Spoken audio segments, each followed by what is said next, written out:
Bonsoir à tous, il est minuit ici à Paris. Vous êtes sur France 24. À la une de l'actualité ce soir, un entretien téléphonique tout à l'heure entre Donald Trump et Vladimir Poutine. La guerre en Ukraine, tout d'abord, au menu, je vous le disais, d'un appel téléphonique entre Donald Trump et Vladimir Poutine. Il n'y aura pas de paix immédiate, selon le président américain. Cette guerre, elle était aussi au cœur d'une réunion ce mercredi de ministres de la Défense de l'OTAN à Bruxelles. On voit ça avec Alexandra Quarini.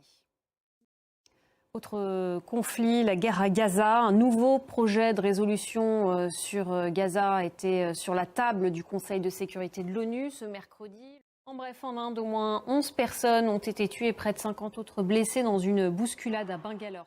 L'actualité en France, un franco-marocain de 24 ans a été arrêté au Maroc. Il est soupçonné d'avoir commandité une série d'enlèvements dans le milieu des crypto-monnaies. Il était visé par une fiche rouge Interpol. Claire Vérov. La France reste un pays particulièrement inégalitaire, c'est ce que révèle le rapport de l'Observatoire des inégalités, rapport qui s'alarme d'une fracture sociale persistante. Sophie Samaï.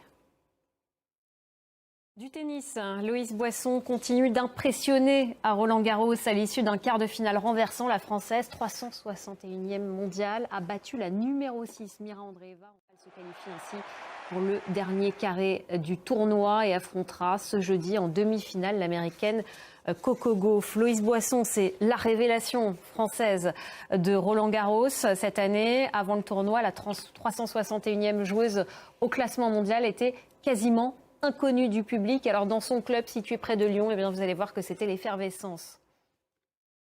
Voilà, c'est la fin de cette édition. Merci beaucoup de l'avoir suivi. Restez avec nous. Dans un instant, c'est le débat sur France 24 présenté par Stéphanie Antoine.